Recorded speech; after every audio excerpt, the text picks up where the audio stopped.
আসসালামু আলাইকুম। সবাইকে স্বাগত জানাচ্ছি বিডি দর্পণের নিয়মিত আয়োজন আজকের দুনিয়ায়। আপনাদের সাথে আছি আমি ফাহাদিয়া মিতো। চলুন জেনে নেওয়া যাক সারা দুনিয়ায় এই পর্যন্ত ঘটে যাওয়া প্রধান খবরগুলো। একের পর এক অপ্রত্যাশিত ঘটনা ঘটায় কোণঠাসা হয়ে পড়েছেন ইসরায়েলের প্রধানমন্ত্রী বেনিয়ামিন নেতানিয়াহু। তার জন্য সর্বশেষ দুঃসংবাদ হল ইসরায়েলের সেনাপ্রধান chief of staff Herzi Halevi পদত্যাগের ঘোষণা দিয়েছেন। আগামী ডিসেম্বর নাগাদ তিনি পদত্যাগ করবেন বলে জানা গেছে। এই পরিস্থিতিতে নেতানিয়াহু চরম বিপাকে পড়েছেন। তার কাছের বলয়ের একের পর এক শীর্ষ কর্মকর্তা পদত্যাগ করছেন।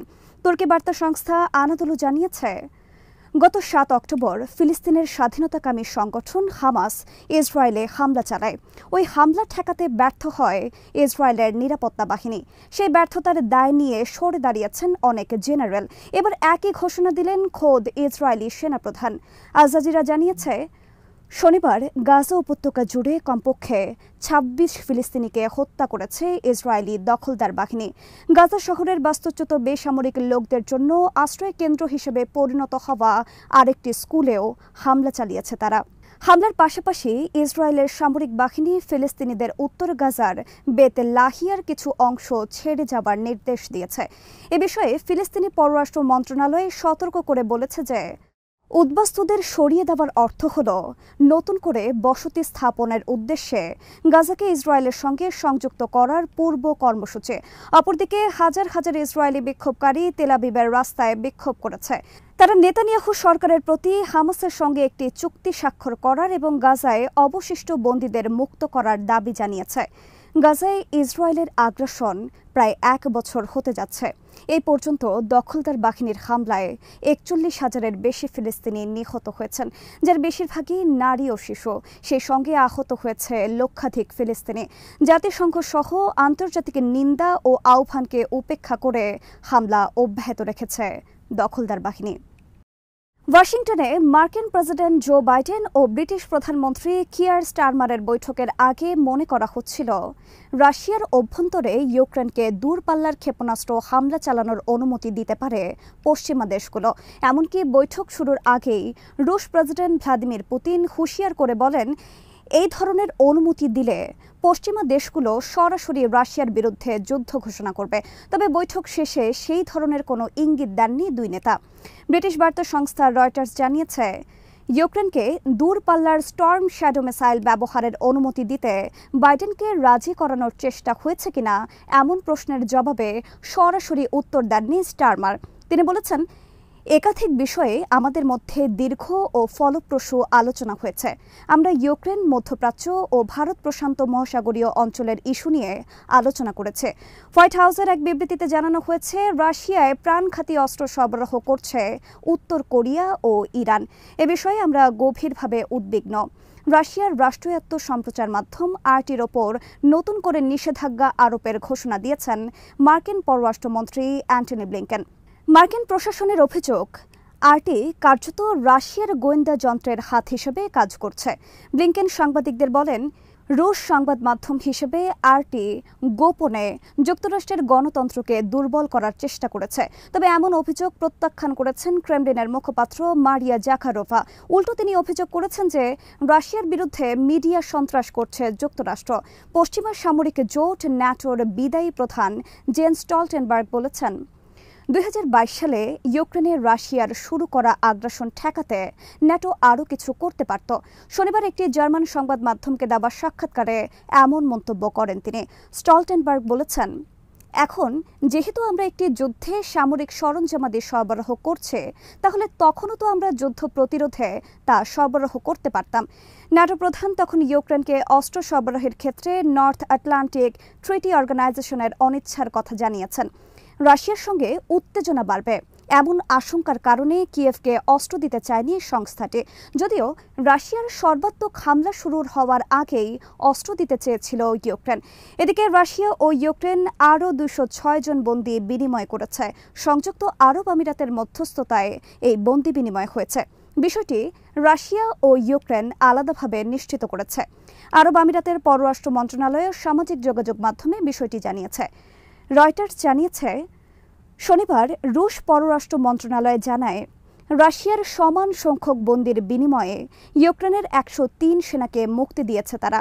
একই দিন ইউক্রেনের প্রেসিডেন্ট ভলোদিমির জেলেনস্কি এক্সে এক পোস্টে বলেন, সফলতার সঙ্গে আমাদের আরও ১০৩ যোদ্ধাকে রাশিয়ার বন্দিত্ব থেকে ইউক্রেনে ফিরিয়ে এনেছে। রাশিয়ার সঙ্গে সম্পর্ক আরও গভীর করতে চান উত্তর কোরিয়ার নেতা কিম জং উন। রুশ ফেডারেশনের নিরাপত্তা পরিষদের সচিব সের্গেই শোইগু উত্তর কোরিয়া সফরে গেলে তার সঙ্গে বৈঠকের পর কিম একথা বলেন। ইউক্রেনের সঙ্গে যুদ্ধে নিষেধাজ্ঞা অমান্য করে রাশিয়ার কাছে গোলাবারুদ বিক্রির জন্য নগদ অর্থ সংকটে পড়া উত্তর কোরিয়াকে অভিযুক্ত করছে পশ্চিমা দেশগুলো। উত্তর কোরিয়া সম্প্রতি রাশিয়ার সঙ্গে সামরিক সম্পর্ক জোরদার করেছে। রুশ প্রেসিডেন্ট ভ্লাদিমির পুতিন গত জুন মাসে পিয়ংইয়ং সফর করেন। ওই সময়ে তিনি কিমের সঙ্গে প্রতিরক্ষা চুক্তি স্বাক্ষর করেন। তারপর থেকেই মস্কো পিয়ংইয়ং সম্পর্ক নতুন মাত্রা পায়। এবার সামাজিক যোগাযোগ মাধ্যমে উস্কানিমূলক মন্তব্য করার অভিযোগে পাকিস্তানের সাবেক প্রধানমন্ত্রী ইমরান খানের বিরুদ্ধে তদন্ত শুরু হয়েছে। এই ঘটনায় দেশটির কেন্দ্রীয় তদন্ত সংস্থা FIA একটি তদন্ত কমিটি গঠন করেছে। ৩ সদস্যের এই কমিটির নেতৃত্বে আছেন সংস্থাটির সাইবার ক্রাইম উইংয়ের ঊর্ধ্বতন কর্মকর্তারা। এক্সপ্রেস ট্রিবিউন জানিয়েছে, সামাজিক যোগাযোগ মাধ্যম এক্সে ইমরান খানের এক পোস্টকে কেন্দ্র করে এই তদন্ত শুরু হয়েছে। কেন্দ্রীয় তদন্ত সংস্থার অভিযোগ, পোস্টে ইমরান দেশটির ঊর্ধ্বতন সরকারি কর্মকর্তা ও সরকারি প্রতিষ্ঠান নিয়ে উস্কানিমূলক মন্তব্য করেছেন। পাশাপাশি ইমরানের পোস্টের মাধ্যমে বিশৃঙ্খল পরিস্থিতি ও দেশ জুড়ে অরাজকতা সৃষ্টির আহ্বান জানানো হয়েছে। তদন্ত শুরুর পর জিজ্ঞাসাবাদের জন্য ওই ৩ সদস্যের ওই কমিটির সদস্যরা শুক্রবার রাওয়ালপিন্ডিতে আদিয়ালা কারাগারে গিয়েছিলেন। কিন্তু আইনজীবীদের ছাড়া তদন্ত কমিটির সদস্যদের সঙ্গে দেখা করতে রাজি হননি PTI নেতা ইমরান খান। পরে তাকে জিজ্ঞাসাবাদ না করেই কারাগার থেকে ফিরে যান তদন্ত কমিটির সদস্যরা। তবে শনিবার ওই তদন্ত কমিটি তাকে পৌনে ১ ঘণ্টা ধরে জিজ্ঞাসাবাদ করে। নিজের ভেরিফাইড এক্স অ্যাকাউন্টে ইমরান খান লিখেছেন, ক্ষমতা ধরে রাখতে পুরো দেশের মানুষকে বিপদের মুখে ঠেলে দেওয়ার ঘটনা পাকিস্তানে এটাই প্রথম নয়। বর্তমান পরিস্থিতির সঙ্গে পাকিস্তানের সাবেক প্রেসিডেন্ট ইয়াহিয়া খানের তুলনা টানেন ইমরান খান। সেই সঙ্গে বিচার বিভাগেরও সমালোচনা করেন তিনি। নিজস্ব প্রযুক্তিতে তৈরি রকেটে করে মহাশূন্যে গবেষণা স্যাটেলাইট পাঠিয়েছে ইরান। শনিবার দেশটি এই স্যাটেলাইট উৎক্ষেপণ করেছে। ইরানের বিপ্লবী গার্ড বাহিনী বা IRGC এই রকেট তৈরি করেছে। রাষ্ট্রায়ত্ত সংবাদ সংস্থা ইরনা জানিয়েছে, ইরানের নতুন এই স্যাটেলাইটের নাম চামরান-1। ৫০ কিলোগ্রাম ওজনের এই স্যাটেলাইটটিকে শনিবার ভূপৃষ্ঠ থেকে ৫৫০ কিলোমিটার ওপরে পৃথিবীর নিম্ন কক্ষপথ বা লোয়ার অরবিটালে স্থাপন করা হয়েছে। মূলত মহাশূন্যে কী ধরনের হার্ডওয়্যার ও সফটওয়্যার কাজ করে সেই বিষয়টি যাচাই বাছাই করাই এই স্যাটেলাইটের মূল মিশন। IRGCর অ্যারোস্পেস বিভাগের তৈরি করা কায়েম 100 রকেটে করে স্যাটেলাইটটি পাঠানো হয়েছে। রকেটটি সলিড ফুয়েল ব্যবহার করে থাকে। প্রতিবেদনে বলা হয়েছে, স্যাটেলাইটটিকে সফলভাবে কক্ষপথে স্থাপন করা হয়েছে। এর মধ্যে সেখান থেকে ভূ নিয়ন্ত্রণ কক্ষে সংকেত এসেছে। ইরানের পক্ষ থেকে বলা হয়েছে, এরই মধ্যে তারা ধারাবাহিকভাবে 13টি স্যাটেলাইট উৎক্ষেপণ করেছে। যদিও ইরান দীর্ঘদিন ধরে কক্ষপথে স্যাটেলাইট পাঠানোর পরিকল্পনা করছে, তবে গত মে মাসে হেলিকপ্টার দুর্ঘটনায় দেশটির প্রেসিডেন্ট ইব্রাহিম রাইসি মারা যাবার পর নতুন প্রেসিডেন্ট মাসুদ পেজেশকিয়ানের অধীনে এটি প্রথম উৎক্ষেপণ। এর আগে জানুয়ারিতে ইরান বলেছিল, তারা একটি রকেটের সাহায্যে 3টি স্যাটেলাইট সফলভাবে মহাকাশে উৎক্ষেপণ করেছে। পশ্চিমা বিশ্ব ইরানের এই কর্মসূচিকে ব্যালিস্টিক ক্ষেপণাস্ত্র উন্নয়নের পরিকল্পনার অংশ হিসেবে দেখছে। গাজা উপত্যকায় হামাসের বিরুদ্ধে ইসরায়েলের নিরবিচ্ছিন্ন আক্রমণের ডামাডোলের মধ্যে মধ্যপ্রাচ্যের বৃহত্তর উত্তেজনা বাড়তে থাকার সঙ্গে সঙ্গে আঞ্চলিক সংঘাতের আশঙ্কার মধ্যেই ইরানের এই উৎক্ষেপণের ঘটনা ঘটল। যুক্তরাষ্ট্র এর আগে বলেছে, ইরানের স্যাটেলাইট উৎক্ষেপণ জাতিসংঘের নিরাপত্তা পরিষদের বিধিকে অমান্য করেছে এবং তেহরানকে পারমাণবিক অস্ত্র বহনে সক্ষম ব্যালিস্টিক ক্ষেপণাস্ত্র তৈরি করার কার্যকলাপে জড়িত না হওয়ার আহ্বান জানিয়েছে। উল্লেখ করা প্রয়োজন, ইরানের ব্যালিস্টিক ক্ষেপণাস্ত্র কর্মসূচিতে জাতিসংঘের নিষেধাজ্ঞার মেয়াদ শেষ হয়েছে গত অক্টোবরে। ভারতের প্রধানমন্ত্রী নরেন্দ্র মোদীর সরকারি বাসভবনে বাছুরের সঙ্গে আনন্দে মেতে থাকার ছবি রীতিমতো ভাইরাল হয়েছে। সামাজিক যোগাযোগ মাধ্যম এক্সে অ্যাকাউন্টে মোদী সেই ছবি পোস্ট করেছেন। ভারতীয় গণমাধ্যম NDTV জানিয়েছে, বাছুরটির মাথায় একটি সাদা দাগ রয়েছে, এর সঙ্গে আলোর সাদৃশ্য রয়েছে, তাই এর নাম রেখেছেন দীপজ্যোতি। এছাড়া এক্সে দেওয়া ভিডিওতে দেখা যায় মোদি বাছুরটিকে আদর করছেন, এর মাথায় চুমু খাচ্ছেন, বাছুরটিকে নিয়ে বাড়ির মন্দিরের সামনে বসে পুজো করছেন। তবে ভারতীয় গণমাধ্যম সূত্রে জানা যায়, মোদি সরকারের নানা বিতর্কিত সিদ্ধান্তে যখন বিভিন্ন রাজ্যে আগুন জ্বলছে তখন তিনি বাছুর নিয়ে ব্যস্ত আছেন। অবশ্য এই নিয়ে তার পক্ষেও মন্তব্য করেছেন অনেকে।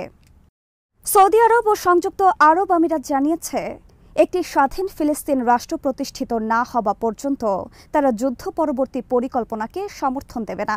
আরব নিউজ জানিয়েছে, সৌদি আরবের গোয়েন্দা বিভাগের সাবেক প্রধান প্রিন্স তুর্কি আল ফয়সাল সতর্ক করে বলেছেন, একটি স্বাধীন ফিলিস্তিন রাষ্ট্র প্রতিষ্ঠিত না হওয়া পর্যন্ত ইসরায়েলের সঙ্গে তার দেশের সম্পর্ক স্বাভাবিক হবে না। লন্ডন ভিত্তিক থিঙ্ক ট্যাঙ্ক চ্যাথাম হাউসে এক বক্তৃতায় তিনি এই বার্তা দেন।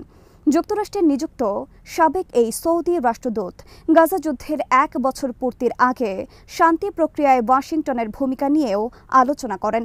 আল জাজিরা জানিয়েছে, সংযুক্ত আরব আমিরাত একটি ফিলিস্তিনি রাষ্ট্র প্রতিষ্ঠা ছাড়া গাজা যুদ্ধ পরবর্তী পরিকল্পনা সমর্থন করতে প্রস্তুত নয় বলে জানিয়েছে। দেশটির পররাষ্ট্রমন্ত্রী আবদুল্লাহ বিন জায়েদ আল নাহিয়ান শনিবার এক্সে করা একটি পোস্টে এই কথা জানান। এর আগে মে মাসে ইসরায়েলি প্রধানমন্ত্রী বেনিয়ামিন নেতানিয়াহু গাজার জন্য একটি যুদ্ধ পরবর্তী পরিকল্পনা অনলাইনে প্রকাশ করেন। সেখানে তিনি দাবি করেছেন যে এটি বাস্তবায়িত হলে ফিলিস্তিনিরা অভূতপূর্ব সমৃদ্ধি উপভোগ করবে। পরিকল্পনায় বন্দর, সৌরশক্তি, বৈদ্যুতিক গাড়ি উৎপাদন এবং নতুন আবিষ্কৃত গাজা গ্যাস ফিল্ডের সুবিধার কথা বলা হয়েছে। 2035 সালের মধ্যে 3টি পর্যায়ে পরিকল্পনাটি বাস্তবায়নের কথা বলা হয়েছে। সেই সঙ্গে এটিকে একটি বিজয় হিসেবেও চিহ্নিত করেছেন নেতানিয়াহু। আজ এখানেই শেষ করছে। সবাই ভালো থাকুন, সুস্থ থাকুন আর দেখতে থাকুন বিডি দর্পণ। চ্যানেলটি ভালো লাগলে সাবস্ক্রাইব করুন, সংযুক্ত থাকুন আমাদের ফেসবুক পেজে। আল্লাহ হাফেজ।